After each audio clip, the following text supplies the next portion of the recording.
የዘንድሮ 11ኛ ክፍል ተማሪ ከሆናችሁ ይህ ቪዲዮ ለእናንተ ነው። ምናልባት የ12ኛ ክፍል ተማሪ ሆናችሁ ይህንን ቪዲዮ እያያችሁ ከሆነ 11ኛ ክፍል ለሚማረው ጓደኛችሁ ሼር እንድታደርጉለት በትህትና እጠይቃለሁ።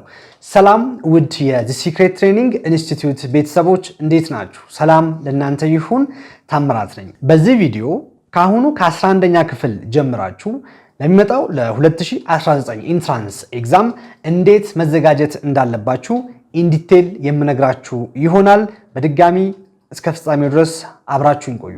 እንግዲህ ተማሪዎች ኢንትራንስ ኤግዛም የምትፈተኑት ከ9 እስከ 12 ጀምሮ እንደሆነ ይታወቃል። በዚህም ደግሞ የ11ኛ እና የ12ኛ ክፍል ትምህርቶች እጅግ በጣም ሰፊ የሆኑ ፖርሽኖችን ይይዛሉ።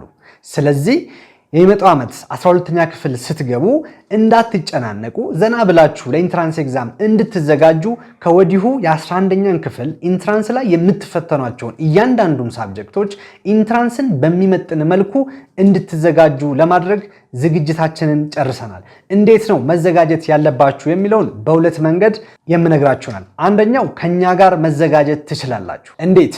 ከኛ ጋር ካሁኑ የ11ኛን ክፍል ትምህርቶች ኢንትራንስ ላይ የምትፈተኗቸውን ሳብጀክቶች እያንዳንዱን ዩኒት ለርኒንግ ኮምፒተንሲ ላይ ወይ ደግሞ ለርኒንግ አውትካምስ ላይ ዲፔንድ በመሆን የተዘጋጁ ኤግዛም ቤዝድ የሆኑ ቱቶሪያል ቪዲዮዎች አሉ።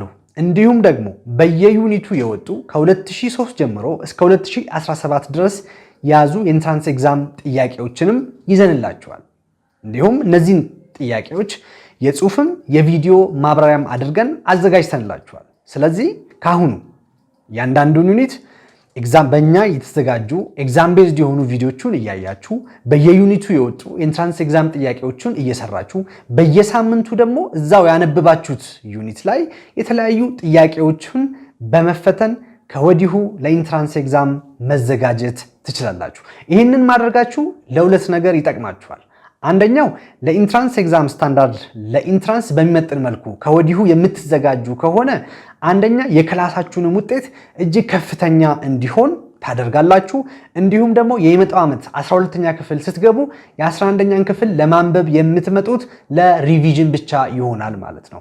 ይህንን ደግሞ አምና በ2017 የ11ኛን ክፍል ተማሪዎች ከሰከንድ ሴሚስተር ጀምሮ ያለውን ከኛ ጋር ለኢንትራንስ ኤግዛም በሚመጥን መልኩ ስናዘጋጃቸው ነበር። ይሄ ነገር ደግሞ አሁን ላይ በጣም እንደጠቀማቸው በተለያየ አጋጣሚዎች ተማሪዎች እየነገሩን ይገኛሉ። ምክንያቱም አሁን ላይ እነዛን ዩኒቶች ሪቫይዝ ለማድረግ እንጂ እንደ አዲስ ለማንበብ አይሄዱም ማለት ነው። ነገር ግን እናንተ ካሁኑ ጀምራችሁ የክላሱን ፈተና ብቻ ለመስራት የምታነቡ ከሆነ በኋላ 12ኛ ክፍል ስትገቡ እንደ አዲስ ለኢንትራንስ ኤግዛም ደግሞ ማንበብ ይጠበቅባችሁ ነው ማለት ነው። ስለዚህ እኛ ጋር ካሁኑ መዘጋጀታችሁ እንደዚህ አይነት ነገሮችን ያስቀርላችኋል ማለት ነው። እንግዲህ ተማሪዎች ይህንን ስንል አሁን 11ኛ ክፍልን በምናስጠናችሁ ጊዜ የ11ኛ ክፍል ትምህርቶች ከታች ግሬዶች ጋር በተለይም ከ9ኛ ክፍል ትምህርቶች ጋር ሊንክ የሚያደርጉ ዩኒቶች አሉ።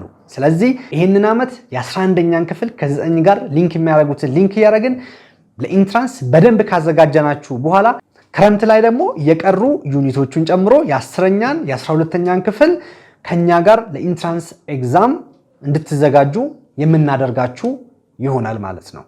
እንግዲህ ተማሪዎች ይህንን እንዴት ከኛ ጋር መከታተል ትችላላችሁ የሚለውን ለማስረዳት ያክል ባለፉት 3 ቀናት የ11ኛ ክፍል ተማሪዎችን ምዝገባ ጀምረናል። ከዛሬ ከሰኞ ጀምሮ ፕሮግራም አውጥተንላቸው በዛ ፕሮግራም መሰረት ማጥናት ጀምረዋል። ስለዚህ ምናልባት ይህንን ቪዲዮ ዛሬ እያያችሁት ከሆነ ሳይረፍድባችሁ ከዚህ በታች በምታዩት የባንክ አካውንት ላይ ዛሬ ሰኞ የምትመዘገቡ ከሆነ 2500 ብር በመክፈል ማክሰኞ የምትመዘገቡ ተማሪዎች ደግሞ 2600፣ ሮብ የምትመዘገቡ ተማሪዎች 2700፣ ሐሙስ የምትመዘገቡ ተማሪዎች ደግሞ 2800 ብር በመክፈል የኛን ፓኬጅ መቀላቀል ትችላላችሁ። የሁላችሁ ተማሪዎች አሁን የምትከፍሉት ገንዘብ እስከሚመጣው ዓመት ኢንትራንስ ኤግዛም እስክትፈተኑ ድረስ ምንም አይነት ተጨማሪ ክፍያ አናስከፍላችሁም። አሁን በምትከፍሉት ክፍያ ኢንትራንስ ኤግዛም እስክትፈተኑ ድረስ እኛ ጋር እንድታጠኑ ያስችላችኋል ማለት ነው። ስለዚህ ጊዜው ሳይረፍድባችሁ ተማሪዎች አሁን ከሰኞ ጀምሮ ማጥናት ስለጀመሩ እናንተም ወደ ኋላ ሳትቀሩ ከወዲሁ ተሎ በመመዝገብ ትምህርቱን እንድትጀምሩ ለማሳሰብ እወዳለሁ። ስለዚህ ተማሪዎች ይህንን አሁን የጠቀስኩላችሁን የክፍያ መጠን ከከፈላችሁ በኋላ ባንክ ሂዳችሁ የምትከፍሉ ተማሪዎች የሚሰጣችሁን ደረሰኝ ፎቶ በማንሳት እንዲሁም ደግሞ በሞባይል ባንኪንግ ትራንስፈር የምታደርጉ ተማሪዎች ደግሞ ኮምፕሊት ሲል ስክሪንሾት በማንሳት ስለዚህ ይሄ የከፈላችሁትን ደረሰኝ በፎቶ ወይ ደግሞ በስክሪንሾት ካነሳችሁ በኋላ ዚ አካዳሚ የሚል ሞባይል አፕሊኬሽን ከፕሌይ ስቶር ላይ ኢንስታል ካደረጋችሁ በኋላ ሊንኩን ዲስክሪፕሽን ላይ እንዲህ ደግሞ ኮሜንት ላይ ፒን የምናደርግላችሁ ይሆናል። እሱ ላይ ሬጂስተር ካደረጋችሁ በኋላ ደረሰኙን በሞባይል አፕሊኬሽኑ በኩል ፕራይሲንግ የሚለው ውስጥ በመግባት ዘ ሴክሬት ስፔሻል ፓኬጅ የሚል አለ። እዛ ላይ ደረሰኙን ኦርደር ታደርጋላችሁ ማለት ነው።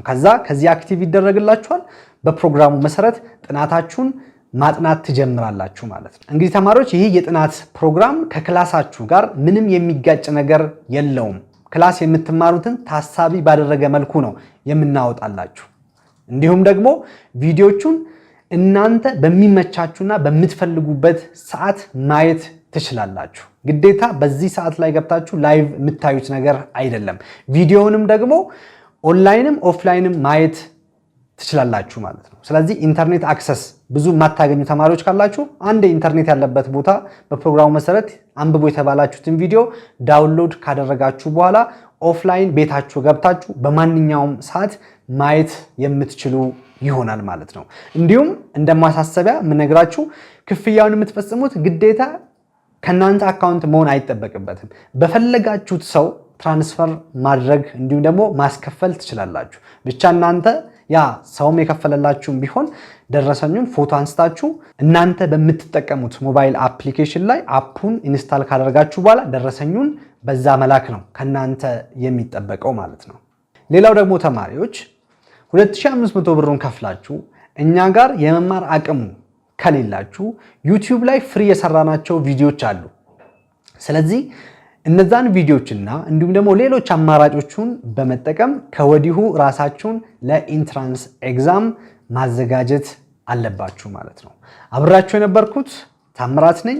አመሰግናለሁ።